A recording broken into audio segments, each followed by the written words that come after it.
What is the condition humanity finds themselves in that they need saving? Whatever it is, Paul says in Romans chapter 1, verses 16 through 17, that it is going to require the power of God, meaning God is going to have to come through on our behalf big time. For I am not ashamed of the power of the gospel, because it is the power of God for salvation to everyone who believes, first to the Jew and also the Greek. For in it the righteousness of God is revealed from faith to faith, just as it is written, the righteous will live by faith. If the power of God for salvation was just a ticket to heaven, Paul could probably accomplish explaining that in a chapter or two. Yet he's going to spend 16 chapters unpacking what it means, the power of God for salvation. Is there a way we can boil it down just a little to help us understand this picture? I think so. Take a moment and read Romans chapter 1, verses 16 through 25. Now, having read that, you note that the first entry point in this section talks about the wrath of God. The wrath of God, like the word salvation, is much more of a dynamic term than we often give it credit.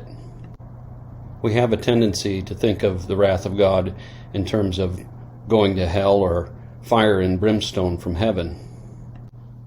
Now, those things count for sure, but there's something happening today in which we see the wrath of God. The wrath of God is a present tense reality. In these verses, we see the reason for God's wrath in our present reality. Imagine somebody came into your home as a guest, and before long they started acting like they owned the place and abusing not only you, but your family. Now imagine the same thing happening in your neighborhood, your city, your state, your country, and in the world at large. Terrorists, if you would. That's essentially what we have done.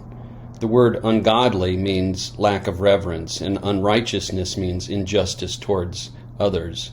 We have mocked God's divine nature and essentially made ourselves terrorists against His holy created order. Pause once again and read Romans chapter 1, verses 26 through the rest of the chapter. There are present tense consequences for failing to recognize God as God and worshiping Him. The history of mankind is one in which we have rejected God and His right to be God in our lives by creating gods of our own making. The key issue, or the key problem, in which God's power needs to intervene is that of a worship disorder. Notice God's response to our worship disorder is not an active outpouring, but rather a removal of restraint, where we essentially reap the fruit of our rebellion. Like a judge turning a prisoner over to his punishment, God has turned us over to things such as degrading sex. Degrading sex is not permitted by a holy God. It is, in fact, punishment for failure to worship a holy God. But before we get hung up on degrading sex, we better first take a look at ourselves. In this passage, evidence for God turning a society or a people over to degrading passions is seen not only in sex, but also in disobedience to parents and gossip. Evidence that we ourselves had said of God, to truly acknowledge Him is really not worth our time, is seen in our greed, our arrogance, and our quarrels. In our failure to recognize God as God and worship Him rightly, God has turned us over to a depraved mind or a corrupt mind, meaning we don't have the wisdom needed for life. And the final stage for human devolution is seen in verse 32, where we're applauding or celebrating this rejection of God. God has turned us over to our desire to be something that is essentially less than human.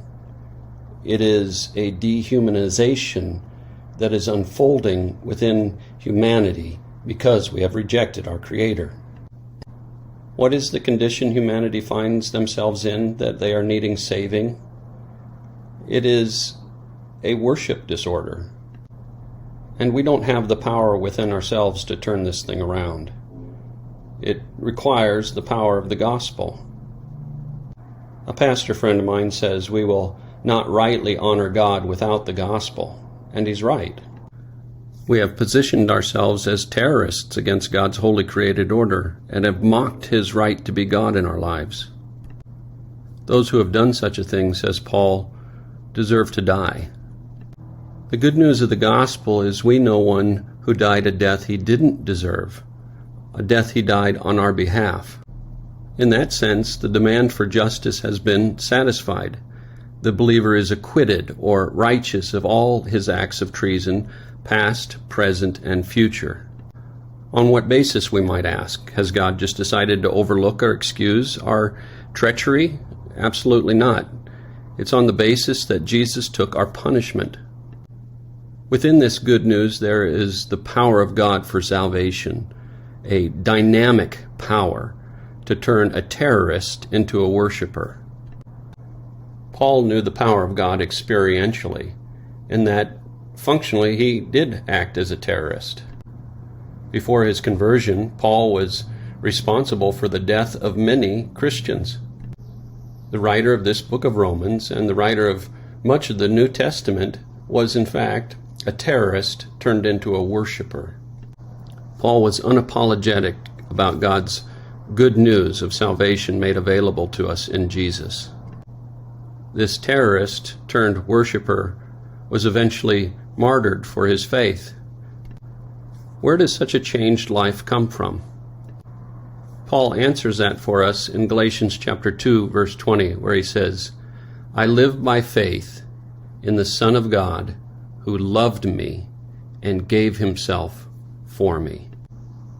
Let's take Paul's words to heart and look to the power of God to save us from the dehumanizing nature of a worship disorder.